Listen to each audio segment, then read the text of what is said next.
Shalom anak-anak, selamat pagi. Perkenalkan, Ibu adalah Ibu Mardianti, mengajar pelajaran pendidikan agama Kristen, dan pada saat ini Ibu akan mengajarkan kelas 8 dengan materi setia beribadah, berdoa, dan membaca Alkitab. Sudah siap anak-anak? Sebelum kita masuk dalam pelajaran, mari kita akan berdoa dulu. Bapa kami dalam kerajaan surga, dikuduskan namamu, datang kerajaanmu, jadilah kehendak-mu di bumi seperti di surga. Tuhan Yesus, terima kasih Tuhan untuk saat ini kesempatan telah Kau berikan bagi kami anak-anak-Mu untuk belajar bahwa kami harus setia beribadah, berdoa, dan membaca Alkitab. Biarlah pelajaran ini Engkau pimpin dari awal sampai akhir. Terima kasih Tuhan, dan kami serahkan dan tangan-Mu di dalam nama Tuhan Yesus, kami sudah berucap syukur. Haleluya. Amin.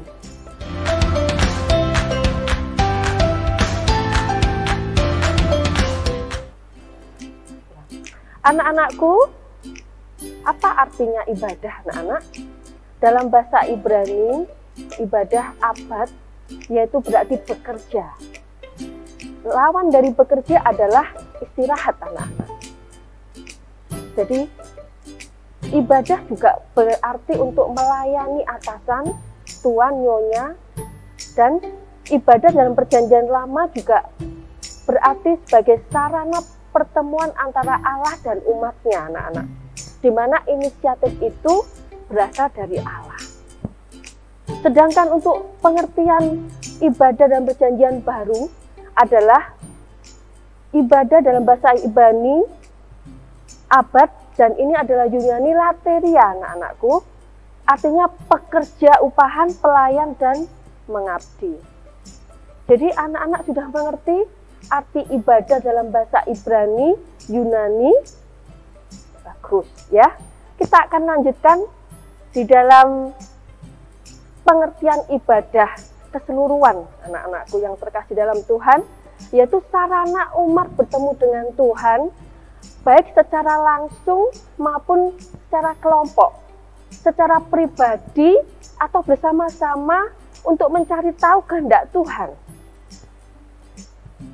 Jadi kehendak Tuhan dalam hidup manusia tersebut, manusia yaitu kita anak-anak. Dan sarana untuk meminta sesuatu kepada Tuhan yang kita inginkan sebagai pencipta kita. Nah, jadi sudah tahu ya anak-anak ya, artinya ibadah keseluruhan. Ya, kita akan lanjut dalam unsur ibadah dalam gereja mula-mula. Jadi apa saja unsur-unsur ibadah dalam gereja mula-mula itu anak-anak? Yaitu bertekun dalam pengajaran rasul-rasul. Terdapat di dalam pembacaan di Kisah Para Rasul 2:42 ayat sampai 47. Di situ diajarkan bahwa kita bertekun dalam pengajaran rasul-rasul, bertekun dalam persekutuan anak-anak. Jadi ibadah itu gereja mula-mula yaitu bertekun dalam pengajaran rasul-rasul, bertekun dalam persekutuan, selalu berkumpul memecahkan roti, selalu berdoa dan membagi-bagikan kepada sesama sesuai dengan keperluan masing-masing, yaitu kalau sekarang persembahan atau perjamuan kasih, ya saling berbagi. Jadi gereja mula itu suka berbagi, ciri-cirinya ya anak-anak ya. Gimana? Anak-anak suka berbagi dengan teman-temanmu atau kamu pelit? Jangan ya. Jadi sebagai anak Tuhan, kita harus suka berbagi. Suka berdoa, ya. Suka bertekun dalam Tuhan, bersekutu dengan Tuhan. Haleluya, puji Tuhan. Kita akan lanjutkan anak-anak bahwa bagaimana sikap yang baik dan benar dalam beribadah. Apa anak-anak? Dengan hati yang tulus. Nah, dengan ikhlas.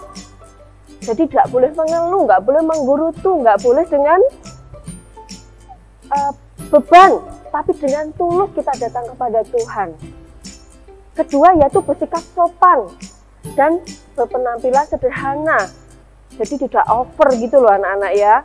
yang sederhana, yang sopan, karena ibadah kita nanti dipersembahkan untuk Tuhan.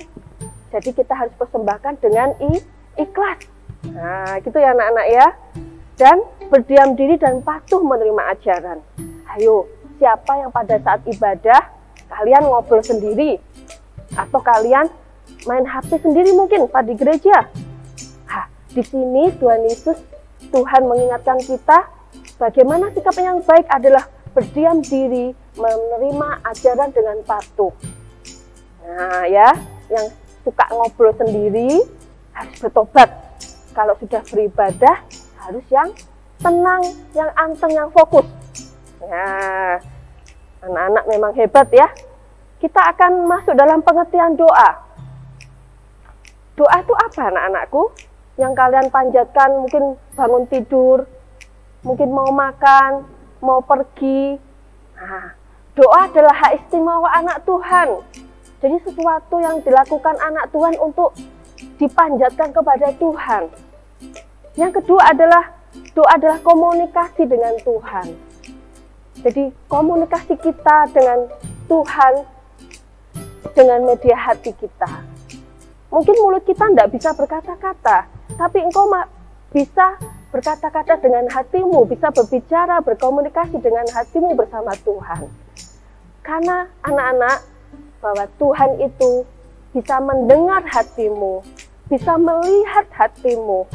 Jadi hati-hati, gunakan hatimu. Hati-hati, gunakan hatimu. Kita harus selalu menjaga hati kita selalu baik. Karena itu juga doa. Nah, puji Tuhan ya anak-anak ya. Kita akan lanjut dalam alasan kita berdoa. Nah, alasan apa saja itu anak-anakku?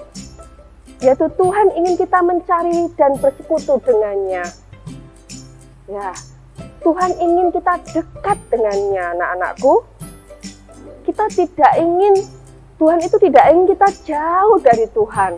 Jadi alasan kita berdoa supaya kita bersekutu dengan Tuhan, ya.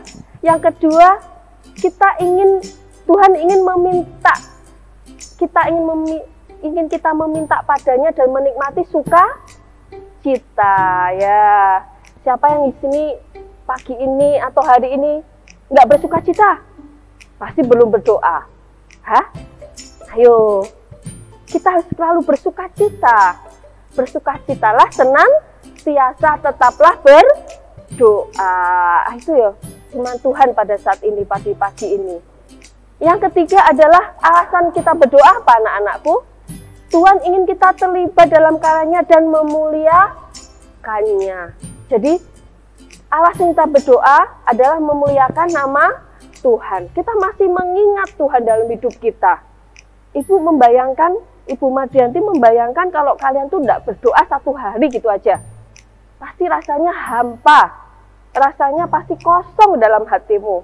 Tapi pada saat engkau datang kepada Tuhan, saat engkau mencari Tuhan, saat engkau bersekutu pada Tuhan, engkau akan menikmati sukacita. Apa sukacita itu? Sukacita itu adalah rasa damai sejahtera. Jadi tidak ada kata susah pada anak-anak Tuhan. Yang ada hanya sukacita. Jadi hilangkan sedih, hilangkan duka. Bersama Tuhan selalu bersukacita.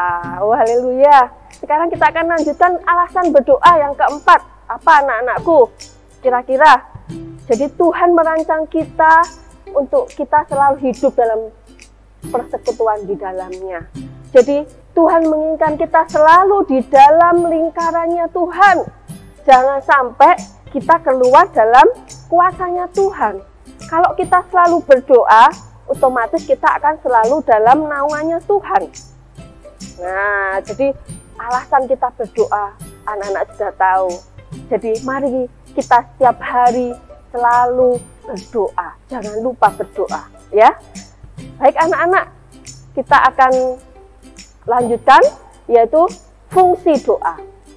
Nah, kalau tadi alasan, sekarang fungsi doa. Doa sebagai komunikasi kita dengan Tuhan. Ya, jadi ada doa itu ya anak-anaknya, mungkin ada yang ditunjuk-tunjukkan anak-anak. Seperti orang Farisi, dia berdoa di depan rumah ibadah supaya biar mereka orang lain tahu bahwa dia orang yang rajin beribadah. Sejatinya itu adalah sia-sia. Karena berdoa itu adalah komunikasi kita dengan Tuhan. Jadi hanya Tuhan yang tahu motivasi kita berdoa, tulus atau enggak, atau hanya mencari pujian.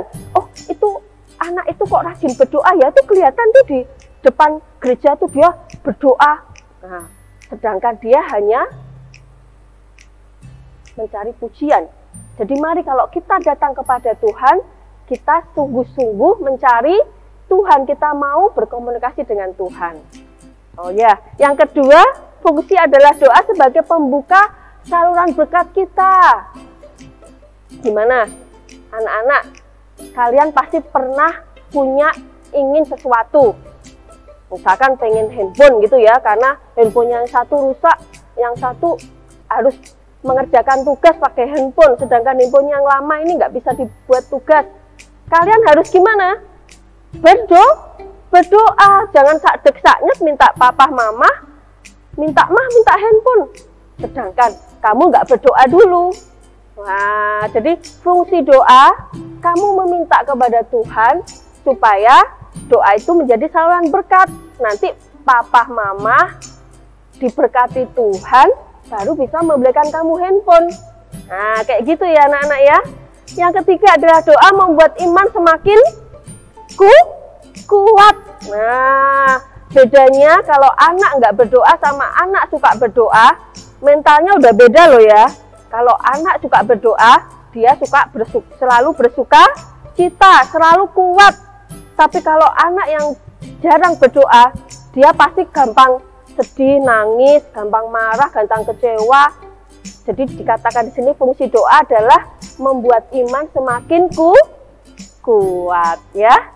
Kita akan lanjut pada fungsi doa yang keempat, yaitu membuat kita terhindar dari pencobaan. Kenapa? Karena pencobaan, karena masalah-masalah itu kadang kalian yang buat sendiri, bukan karena Tuhan terus mengirimkan pencobaan, karena keteledoran kalian sendiri. Kalian makan, mungkin kalian tidak berdoa, keselak, gimana rasanya? Nah, seperti itu. Kalian mau pergi naik sepeda, gitu, karena nggak berdoa jatuh, nangis, gitu ya nak ya. Nah, itulah kalau kita fungsi berdoa adalah terhindar dari pencobaan. Jadi anak-anak, setiap kita melakukan sesuatu harus berdoa dahulu, utamakan Tuhan ya, biar Tuhan melindungi kita.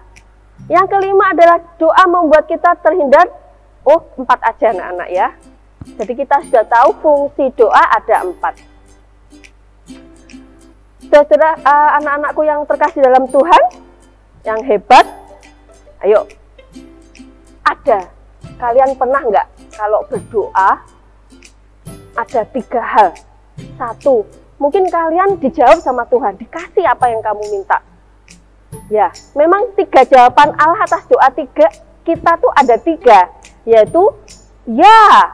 Nah ya, Tuhan menjawab, Tuhan memberi apa yang kamu minta anak-anakku.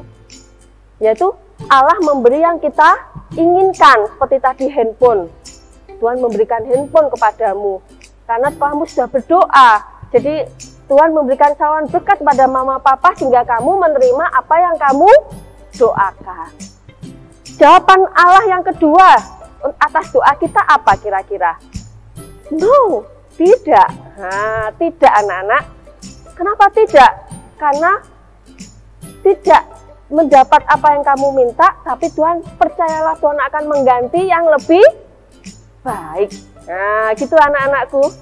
Jadi yang ketiga adalah tunggu. Nah ya, tunggu. Jadi yang tadi ya, tidak, tunggu, gitu ya. Jadi tunggu, doamu belum dijawab anak-anak. Kenapa? Karena Allah masih menunda waktu yang terbaik menurut kehendaknya ya. Jadi sabar ya anak-anak. Kalau kalian mempunyai doa yang belum terjawabkan, tetap berdoa. Percayalah kamu sudah menerimanya ya. Puji Tuhan. Sekarang sudah di penghujung pelajaran. Setelah Ibu tadi sudah menjelaskan arti ibadah, menjelaskan sikap yang baik dalam ibadah, menjelaskan pengertian doa dalam Alkitab, dan menjelaskan semua fungsi-fungsi doa, dan apa saja jawaban doa Tuhan kepada kita. Tiba saatnya ada tugas yang nanti kalian harus kerjakan, yaitu 1, latihan soal ya, nanti dikerjakan ya. Jelaskan pengertian ibadah menurut Perjanjian Lama dan Perjanjian Baru. Yang pertama. Yang kedua, sebutkan sikap yang baik, yang benar dalam ibadah. Oh, tadi sudah. Yang tadi loh, yang harus sopan. Nah ya. Jelaskan pengertian doa menurut Alkitab. Nah, yang keempat, jelaskan fungsi doa. Yang tadi Ibu sudah jelaskan tadi ya. Dan kelima, jelaskan jawaban Tuhan atas doa kita. Ada berapa tadi? 3 ya. Baik, demikianlah Ibu Madianti untuk mengajarkan pelajaran kelas 8 dengan materi setia beribadah, berdoa, dan membaca Alkitab. Nanti kita bertemu lagi pembelajaran selanjutnya dan kita akan menutup pelajaran kita dengan berdoa. Bapa kami dalam kerajaan surga, dikuduskan namamu, datang kerajaanmu, jadilah kehendak-mu di surga. Tuhan Yesus, terima kasih untuk pelajaran hari ini. Engkau telah pimpin dari awal sampai akhir. Biarlah anak-anakmu semua setia beribadah, setia berdoa, dan setia membaca Alkitab sesuai dengan perintah-perintah dan kehendak-Mu Tuhan. Terima kasih Tuhan, dan kami serahkan dalam tangan-Mu di dalam nama Tuhan Yesus. Haleluya. Amin.